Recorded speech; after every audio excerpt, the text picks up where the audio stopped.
Hello to all the comic fans, Marvel geeks, and all the nerds in between. Welcome to another episode of the new and improved Vigilante Vibes, where I give you all the Marvel discussions, theories, and news without the toxicity that's become such a big part of the fandoms. I'm your host, Megan Nicole, and today I have a very special guest. He has not one, but two excellent podcasts called The Joey Harris Show and A Cup of Joe Wrestling Show.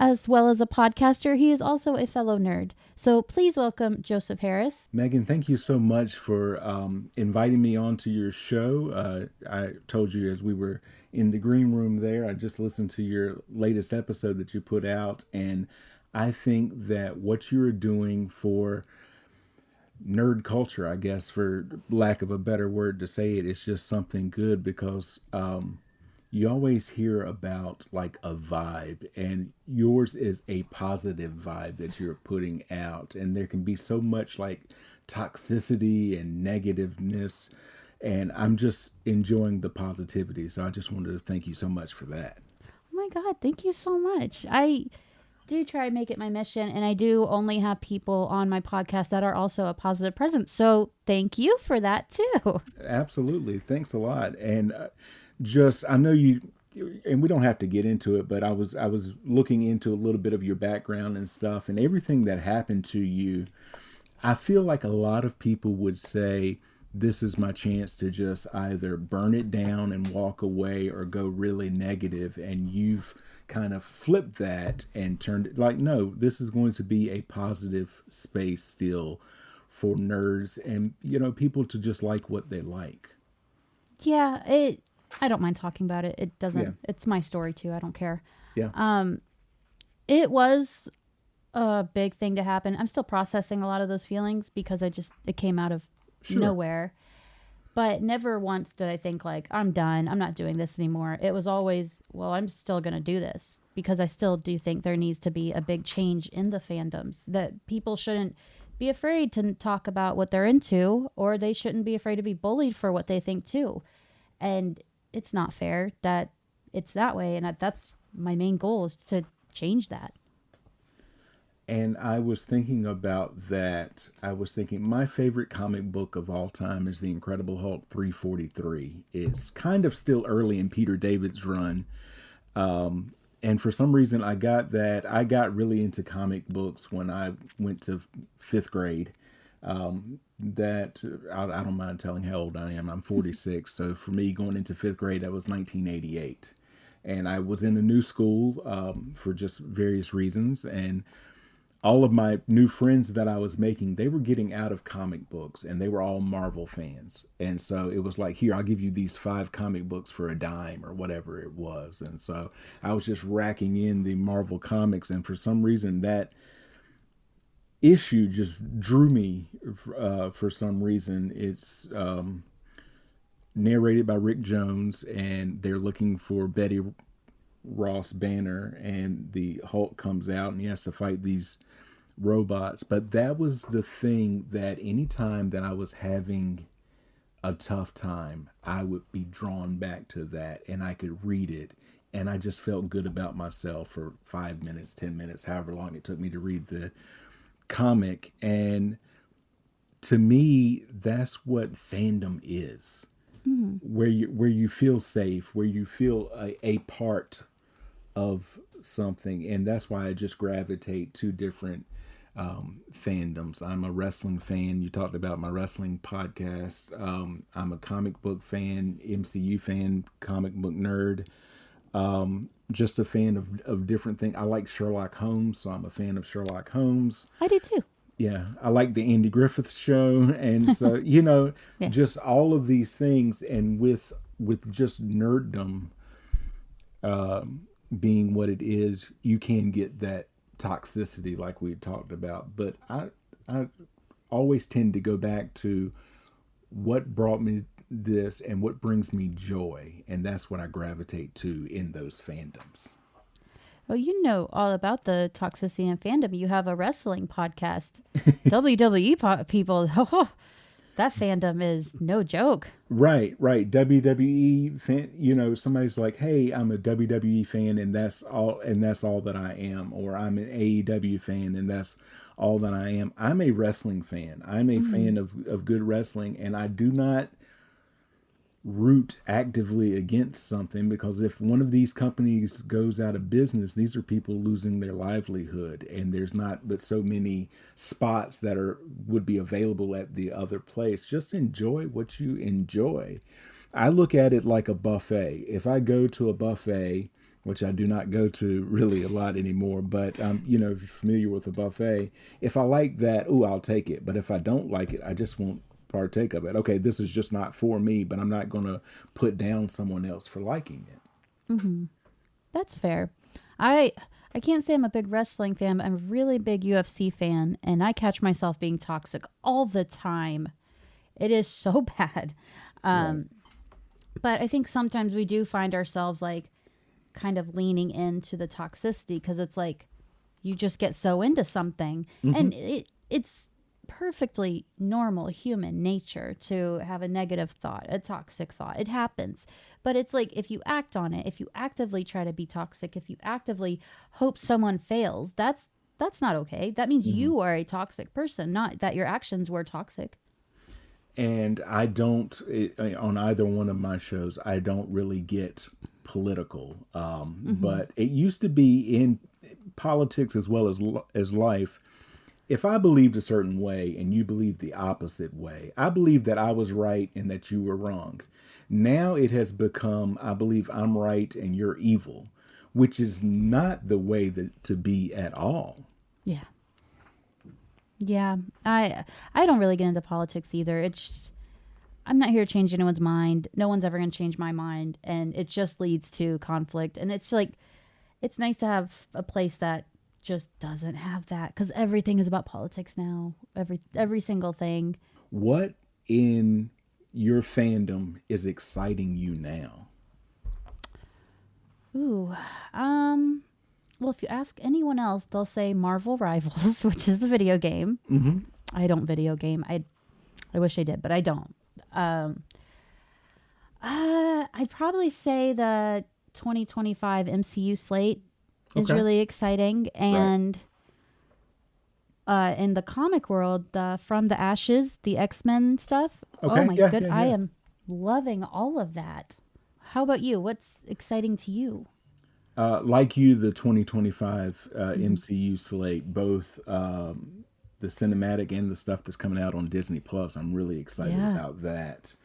As far as comics goes, I am actually going back and reading a lot of the stuff that I just missed out on. I'm speaking of the Incredible Hulk. I'm in the middle of Peter David's run on that, so I'm in the middle of that as well as going back. I started the Amazing Spider-Man from the beginning, and now I'm up to Oh, like the late 60s, and we're starting to get into stuff where you can see that the stuff with Gwen Stacy is coming up, just the some of those pivotal moments hmm, in the character, and just seeing how it evolves and how Peter evolves and all of that. That I'm really excited to keep digging into that.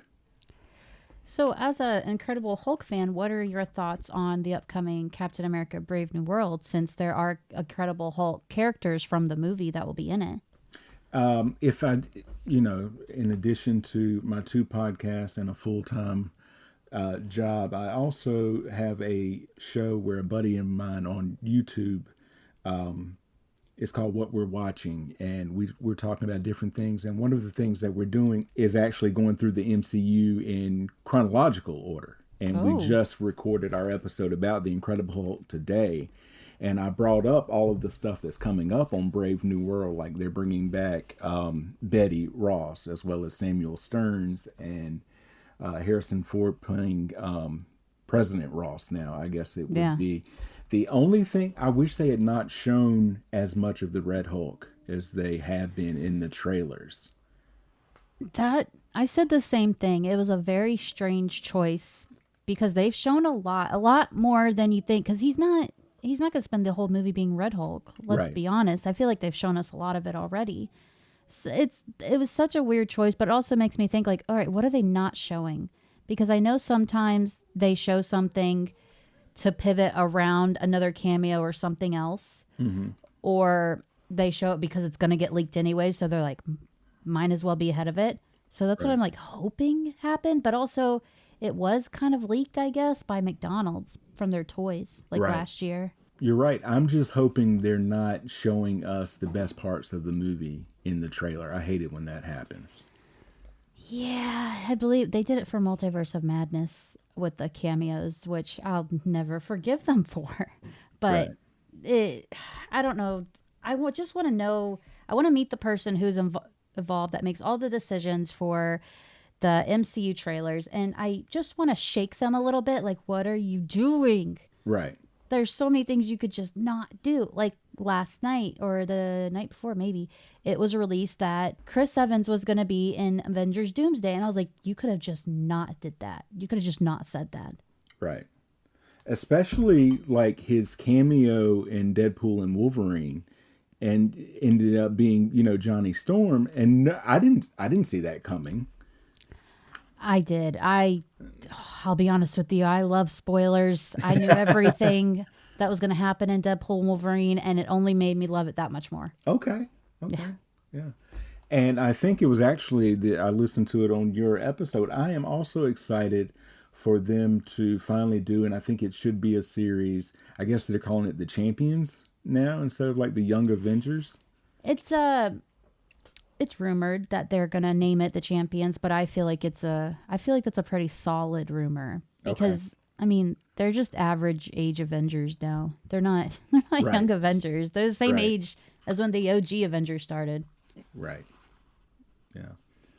And I just the way that they're setting those things up. I'm really also excited for Thunderbolts. Yeah. That looks like it'll be a lot of fun. I'm very interested to see how they handle Sentry because Sentry is just so big. He's so overpowered, and I don't think the MCU does well with overpowered characters. Right. Right. It'll also be interesting to see what things look like for Fantastic Four when we're getting closer to that. That one I have the most hope in, just because it's Kevin Feige's favorite. The Fantastic Four is his favorite, so I think he's going to go above and beyond for him. Here's hoping um, Yeah, that I feel like they swing for the fences every time, and they either like really make it or they really don't. I think there's a few that's like, okay, that was great, and then you watch it a few weeks later, you're like, that was kind of mid actually. Like Wakanda Forever. I loved the movie. I thought it was a beautiful tribute to Chadwick Boseman. I totally understand why they didn't recast. I get it. But after I saw it, I was like, that was such a beautiful movie. 10 out of 10, beautiful. A week later, I was like, I mean, like, they could have done some things different. It wasn't. So I think there's always such a different feeling from when you actually, right after you watch the movie through to a few weeks later, that you're like, I really didn't like that. But when they do poorly, the worst they've ever done, it will never be as bad as the Sony Marvel movies. That's true. That's true. The only one I think I had the opposite effect on me is like the more I sat with it, the more I enjoyed it, and I enjoyed it to begin with. But I thought, oh, it was a good movie. Was The Marvels, Okay. and then like the next week, I'm like, I really enjoyed that because you were starting to see kind of like the pushback. Oh, this is not good. I'm like, I enjoyed it. My wife and I went to see it, and we laughed and we were engaged, and it moved. It moved incredibly quickly. I felt like it didn't really drag anywhere. I think that when I saw the Marvels, I told a lot of people, I was like, I haven't had that much fun in a movie theater in a long time. It was perfectly paced. It was so much fun. I loved it from beginning to end. Even the post-credit scene where with Kamala and Kate Bishop, I thought all of it was well done. It was just really unfortunate that the strikes ended a day after it premiered. So they didn't get to do the premiere. They didn't Right. get to do any of that. So that movie was done dirty by circumstances. Absolutely. I agree with you on that one. So I know that you're also like the authority on like scoops and all of that, like spoilers and all that. Do you have something that you've just learned about that is kind of like blowing your mind, or? Um, no, because that usually comes closer to a project, and I always said like I'm not gonna make any spoilers known on the podcast just because like I've accidentally spoiled something one time, and I got you. I I got you. did not remember it was a spoiler because it was already cemented in my head. I was like, oh, everyone knows, and I got a message like, thank you for that, and I was like, oh, I'm so sorry. Yeah. But the one thing that's blowing my mind is that Craven came out. Not no, it didn't come out. The uh, reviews came out for it, and it came out with a whopping 9%. Wow. 9%. I feel like you have to try to get 9%. I feel like this movie in my head has been out for like a year and a half because I feel like they keep just redoing trailers and just, propping it up. I'm like, didn't that come and go? And they're like, no, it hadn't come out yet. No.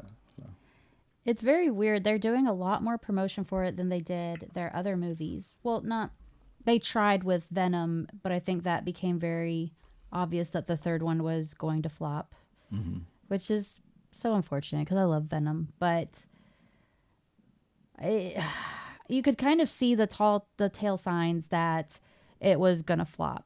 You saw Aaron Taylor Johnson out saying everyone needs to watch it. It's different. You'll love it. And it's like, okay, are you trying to tell us that? Are you trying to talk yourself into believing that? right.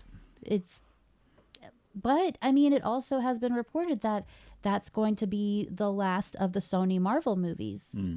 So maybe it's a blessing. I feel like they just um, they could never fully commit and get it right. They're like, oh, we're just going to. It's the whole thing. I don't watch the show, but I've seen this clip from the show Abbott Elementary about 50 times. The one where they're talking about, isn't it time for another reboot of Spider-Man? It's just it's such a strange choice. All the choices they've made, because you're trying to have a whole cinematic universe around one character that you don't have in the movies. You have all of his villains. I mean, it worked for Batman. You know, there was Suicide Squad, there was Gotham, there's the Penguin. But you guys, it's a lot of gaslighting from them because, I mean, even in Morbius, there was a trailer with a picture of Spider Man in the trailer, but he's not in the movie. So Right. it's like, you keep making us think that this is it, Spider Man's coming back. And he never does. And I even knew this one, I was like, he's not coming back. But they still try to make you think they are. And it's wild. I don't know what they're doing besides wringing all the characters dry to make money from them. I guess before they lose the rights, which they should, because what they're doing is pretty criminal to these characters. Right. And if you're trying to make money in movies, you need that kind of big character like a Spider-Man. Yeah. Your average moviegoer, they don't know who Morbius is. Yeah. Madam Web, Craven. Craven. Yeah. Like, they know who Venom is, but like, that's only because Venom has been done in live action before. And this isn't to belittle anyone who doesn't know. There are casual watchers who don't read the comics. Like, Sure. if I didn't read the comics, I'd have no idea who Craven is. Because he's never been done. But now that he's been done, we're probably not going to see another one for a really long time. I think the best that it was done was the Spider-Man, the No Way Home, where they brought everybody in and they're bringing, they had Dr. Octopus and Yeah. all of that. I think that was the best way that it could have been done.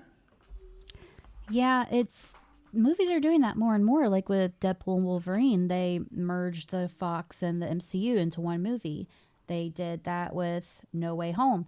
It's handled was both times it was handled so beautifully, and it was so much fan service.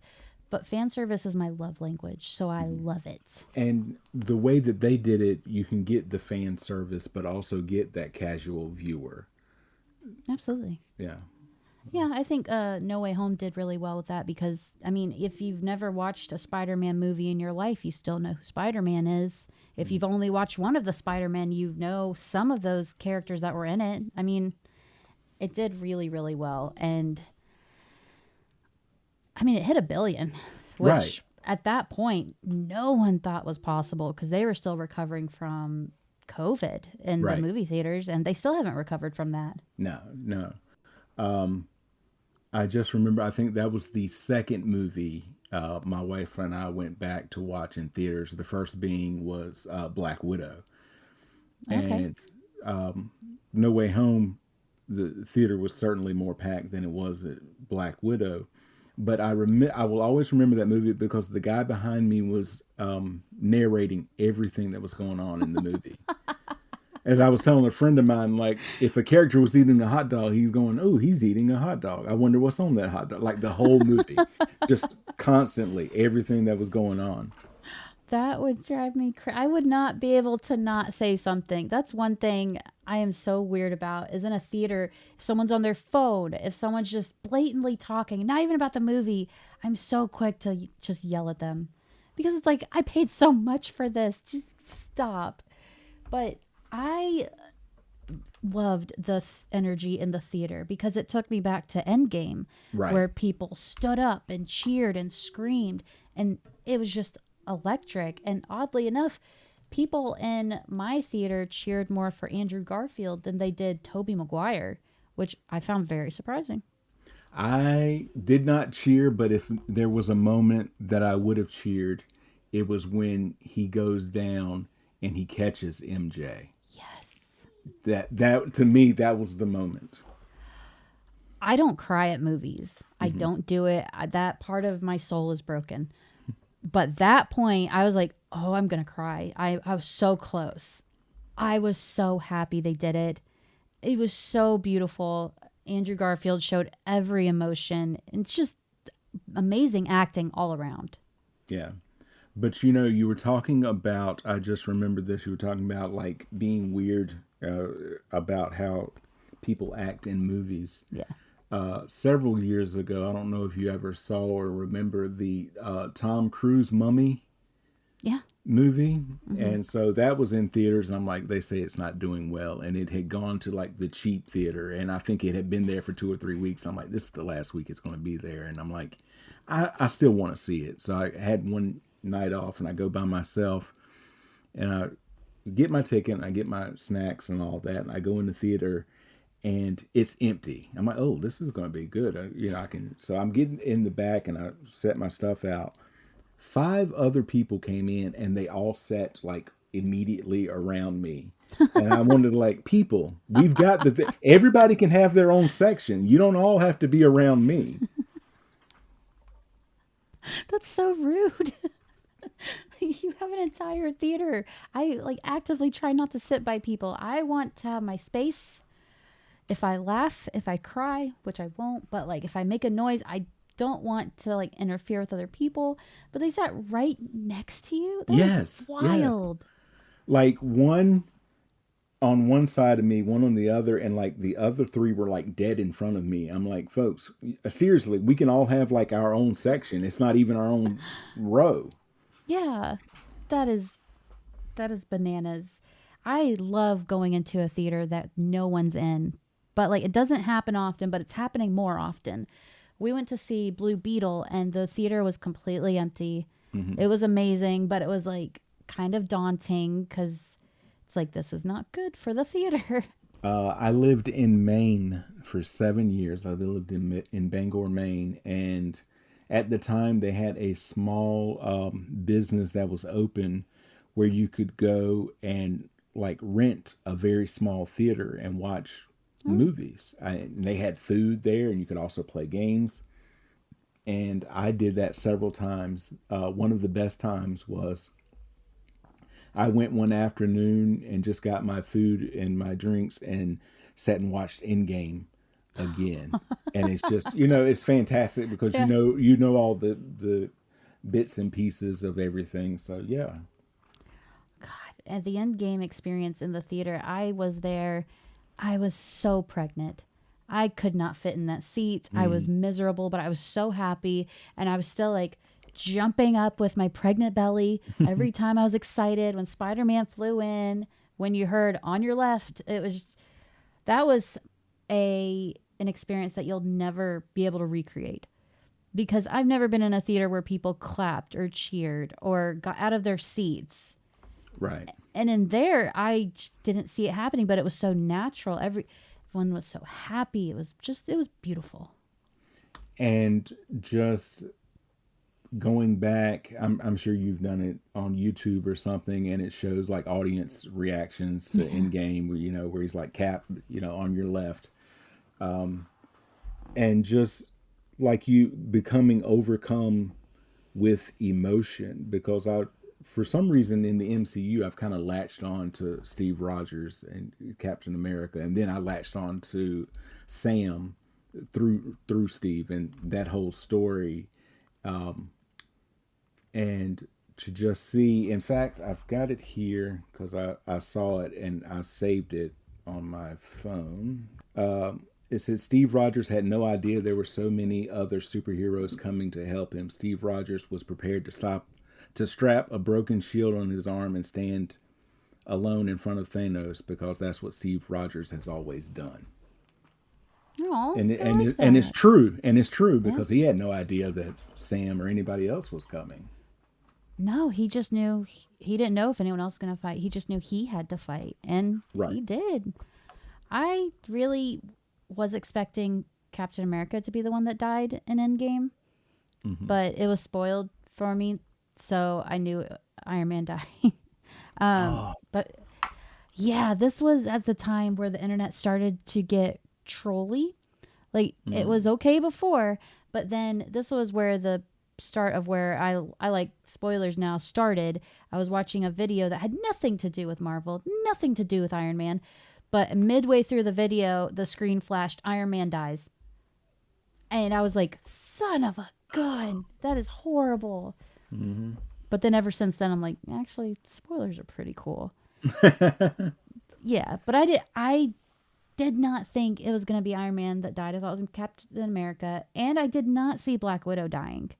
That threw Right. me off. And I'm still having trouble accepting that because it's like she didn't even get a funeral.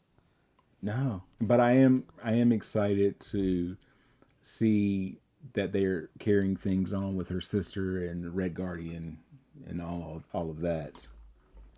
I'm really nervous he's going to die in the Thunderbolts. I think if anyone dies, it's going to be him or US Agent or Ghost. Those are the three I have chosen that will die. Not all together, just like one of them. Right. Right. I could see that. I could really see that being U.S. agent. I was not thrilled with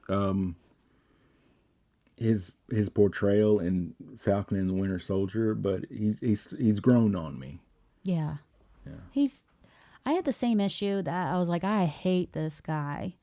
And then by the end of the show, I was like, oh, I'm supposed to hate him. Yeah. That's a Yeah. good actor. Good Right. for you. I still hate you, but good for you. Right.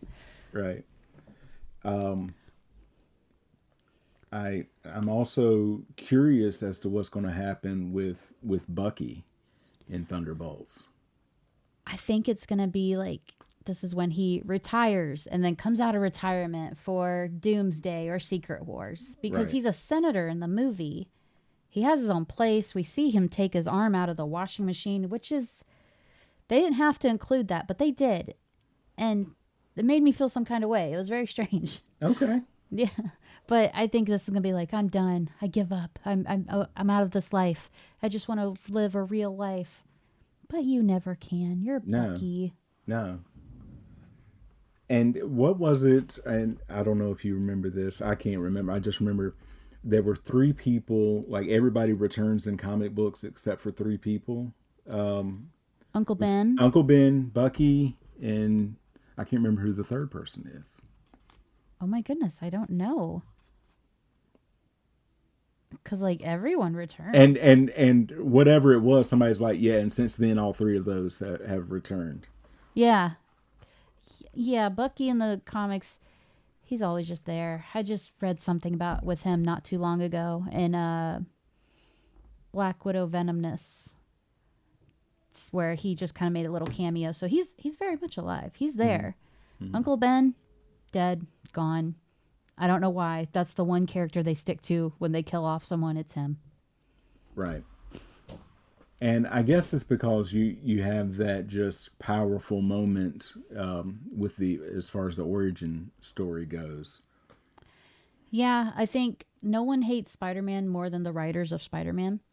So bringing Uncle Ben back, it's like, why would they be so nice to him? Right. Spider-Man is such a tragic character, but stays so wholesome through and through. And I love that about him, but like you can't not feel bad for the guy. And going back in the earliest issues now, it is like every third issue, there's something wrong with Aunt May's heart. It's funny because I'm reading the Spider-Verse comics right now, and Aunt May is, spoiler alert, Aunt May is the bad guy. So, oh, wow. Yeah. And I love it because you're right. There's always something with Aunt May. She's always so fragile. Something's wrong. Her heart's hurting. Her heart is breaking. It's always something. But this time I was like, okay, I like an evil Aunt May. When she's not like Dr. Octopus is her new boarder, or she's marrying Dr. Octopus. No one ever talks about the life that Aunt May has lived. That life is crazy. It's underrated, I'd say. Right. And for 50 issues, she's like, you've got to meet our neighbor's niece, Mary Jane. She's, something else. I have to say I'm more of a Gwen Stacy fan myself. I think Mary Jane's she's just always there. She's always the damsel. But I do say I like her more now that she's Jackpot in the comics. Right. I'm like, you're useful now. I like that. Because I feel like we were supposed to think she was the Lois Lane of Superman in Spider-Man. But she's not. She never has been. But now she's like her own person, her own character. She's not just there as Spider-Man's girlfriend who's super needy. It's like his second appearance.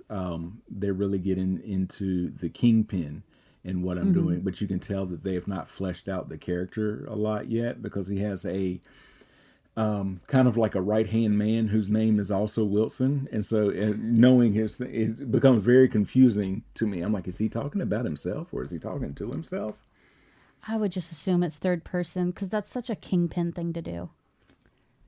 That's true. That's true. And I think that they have just made like pitch perfect the Vincent D'Onofrio casting there. I hope he stays as long as we want him to because I cannot see anyone else playing that role as Kingpin as well as him. Before I say it, what do you want to see happen in Spider-Man 4? Because I'd like to see Kingpin involved. Yes, absolutely. I want to see those because the two characters that he is most closely associated with are Daredevil and Spider-Man. And I would love for them to bring in, especially now since I'm guessing that they're pushing towards him being that he's going to either run for mayor and become mayor or he's already mayor when we get to Born Again. Yeah, I thought they were going to go for a Devil's Reign storyline, but it's looking like they might not. But I think they'll take aspects from it. With Spider-Man 4, I don't think it's going to be anything street level just because it comes right after Doomsday and before Secret Wars. Right. So, but in a dream world, I would have liked it to be Spider-Man is fighting Scorpion and then probably like right mid movie towards the end he finds out Scorpion's not even the major bad guy. He's just a secondary bad guy and he actually works for Kingpin. And then at the end Daredevil swoops in and he's like, I think we're chasing the same guy. And then that's what I want. Yeah. Yeah. So you're into Marvel. Are you into DC at all? That's funny that you should ask. I was never into DC. What finally got me in there? Oh, it was like 2 or 3 years ago now. Amazon was running a sale on like Comixology Yeah. thing, and there Yeah. was like it was some ridiculous sale, and I got Crisis on Infinite Earths, and that kind Okay. of, I've gotten more into DC now, and I've not read the new one, but I read the original 52. I don't know if you've ever read that, but I tell people, I'm like, if you like television, that is the comic book that is closely associated, kind of like television to me. It was after one of the, I think it was Final Crisis or Infinite Crisis, and Superman, Wonder Woman, and Batman are all three not available for a year. Like Superman goes off, Batman goes off, and Wonder Woman goes off. And so a lot of the secondary characters step up, and they release one comic book a week for 52 weeks. And it's like, 51 or Yeah. 3 or whatever. And the beginning of it would be like previously on 52, and it would give you like a little thing, and it's like next time on 52, like at the end. I really enjoyed that, so I've been getting into them more, and I'm on I finished Blackest Night, and now I'm on Brightest Day, the Green Lantern series. That's someone who I'd like to really get into is Green Lantern. I'm not very involved in the DC comics. Like I've read some and I have reviewed for some and I've spoken to some of their comic creators, but I would love to just dive in and get to know all of it. One that is so underrated to me, but now finally more and more people are picking up on it, is Identity Crisis. Okay. Brad Meltzer's run, and it's about the murder of the elongated man's wife. And they realize that it comes from someone who knows the secret identity of these superheroes, which means it's someone on the inside. Mhm. And it's a fascinating book. I highly recommend that one. Sounds right up my alley. I might actually go for that one. Yeah. I asked because Creature Commandos has dropped last week, and I was wondering if you had gotten a chance to check it out, or if you had any interest in checking it out. I've seen the first 2 episodes, yes, but Hmm. as I told someone else, I heard someone say, "Ooh, it's a cartoon. My kids can watch this. Your kids Nope, should not watch this at nope. all." I did not know it was TVMA, and I guess I just ignored that completely. So I'm watching it. My child's at school, my other child's asleep, and I'm watching it. And at some point, I'm just like, "Oh my god, Yeah, oh my!" There's yeah, like two sex scenes in here. This is wild, but it felt very James Gunn. yes, and you could definitely tell that. And then so I was alternating. I watched that, and then I watched the first episode of Penguin, and then went back for the second episode of Creature Commandos. I just finished The Penguin. That's a freaking really good show. And oh my goodness, the actress on there, her name is escaping me. You know what I'm talking about? I do. Let me see. It's Christine or something. It's Kristen Kristen, yeah. Milioti. Yeah, something Yeah, something like that. As I was telling someone, my boss actually, I'm like, she played the mother on How I Met Your Mother. yeah. That's how I know her. But I was telling him, I'm like, this character she's playing now, totally different than that character she was playing there. Oh my gosh, yeah. I feel like she really got to flex her acting skills here, which she really doesn't get to do in many of the things she's in. But this was a whole new level for her. I feel like it just elevated her talent. She did so well. Easily my favorite character of the show. She was amazing. And which, with this and with Creature Commandos and the second season of Peacemaker coming out and Superman Yeah. coming out, I'm really excited to see what James Gunn can do for the DC universe. And it's going to be interesting to see what 2025 is like because another of my fandoms, wrestling, John Cena's coming back for his farewell tour. This is his retirement year, is 2025. Oh, So, because he's like, I've done all my commitments for Peacemaker and all of that. I'm sure he will dip in and out to like promote it when that comes out. But other than that, he's like, I want to have the final whole year running. So he has committed to that in 2025. So that will be interesting. I didn't know he was retiring from acting as well. I thought I heard something about retiring. I think it's just wrestling. I think he'll I go think so too. to acting. Yeah, I Yeah. don't think he'll retire from acting. No, because I feel like he's just now finding his stride. Before he does really well with comedy, but I mean, as a comedy actor, I feel like you just don't last as long in Hollywood as you would if you're a dramatic actor. But he Hmm. has found the perfect niche of drama and comedy in Peacemaker in a DC show. And I feel like this is such a perfect role for him. I would hate to see it just end after the second season. Yeah, no, I think it's just wrestling he's retiring from. And there was someone on that show that says he's the best improv actor they have ever seen. Oh, And I'm guessing that picks up from wrestling, because yeah. sometimes, hey, this is not going the way that it's supposed to go, and you've got to pivot. So I'm guessing that's where that comes from. I could see that. I didn't think.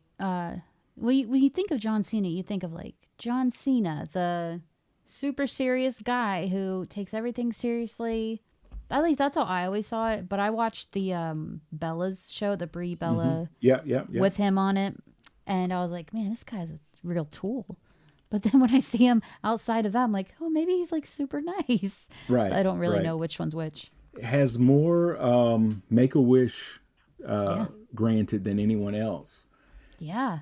Uh, And if you're there, gonna do a, if you're gonna have a world record, that's the one to have. and there was something, I'm sure it's on YouTube or TikTok, you can find it. Just search for like John Cena signing autographs or signing his picture. He signs like 3,000 of them in an hour, and it's just like they just bring over the next stack, and he's got his Sharpie and all that, and it's just like a machine, but he's signing every one of them and Oh all of my that. And he's like, gosh. this marker's about to run out, and they just hand him another. Thank you very much. And just, yeah. I appreciate that. I love actors who do that. I cannot stand the ones that just want nothing to do with their audience. Like, I hate that so much. So I appreciate all of that. Hmm. So we are getting to the end of the episode. Okay. Before we go, where can our listeners find you? Tell us about your two podcasts. And yeah.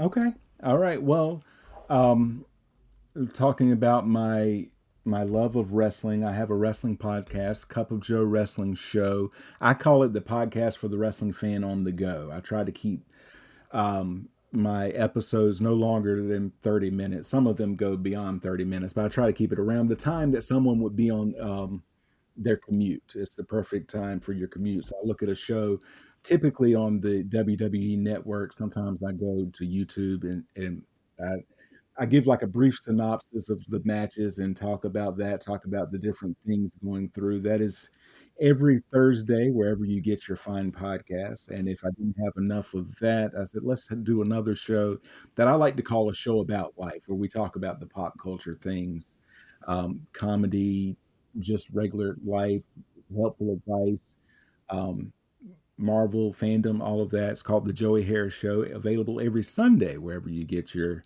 fine podcasts. And in addition to that, I do a show, What We're Watching, with my friend TJ, where we go through different things that we started out. We went through the entire series of The Sopranos and The Many Saints of Newark. Now we're doing the Marvel movies in chronological order, as well as the first season of the show Community. So, and then we'll go on from there. So yeah, that is all about me. And I tell people I make it easy for them. If there's a social media and I am on it, or YouTube or TikTok, anything, I made it easy. I'm at the Joey Harris. Oh, perfect. Well, that is very easy. And I didn't know about the other show, what we're watching. So after we're done with this, I'm going to immediately go follow you because that's amazing. I love that. Yeah. We just recorded today our show on the Incredible Hulk. Next week's episode that we're recording, or the next episode we're recording, we're doing another list show. It's our list of our favorite top 5 Christmas movies. Oh, that Yeah. sounds like so much fun. We did Well, one in Halloween for our favorite like horror movies. So yeah. I like that a lot. I'm excited for that. I love Christmas movies, so I can't wait to see you guys' favorite. Yeah. So that does it for another episode of the new and improved Vigilante Vibes. Joseph, thank you so much for coming on. Please feel free to come back anytime. Absolutely, Megan. I enjoyed myself so much. It's good to be on like the guest side instead of the host side so much. But I've got to get you on the Joey Harris show in the new year. I'm kind of wrapping things down for the year because it's crazy. Everybody's just crazy this time of year. But thank you so very much. I really enjoyed myself. Yes, I would love to be on your show. And I thank you for being on mine. It was so nice, so fun. It's nice to just chat, just like Yeah. talk about interests instead of like breaking news or what's going to happen, this whole thing. Right. So, for our listeners, wherever you're listening to or watching this episode, check the show notes to find the links on where you can find Joseph. Thank you for listening to this episode of Vigilante Vibes. I hope you enjoyed it. Be sure to keep up with all the new episodes by clicking that subscribe button wherever you're listening or watching this episode. As always, thank you for your constant support. Have a marvelous day.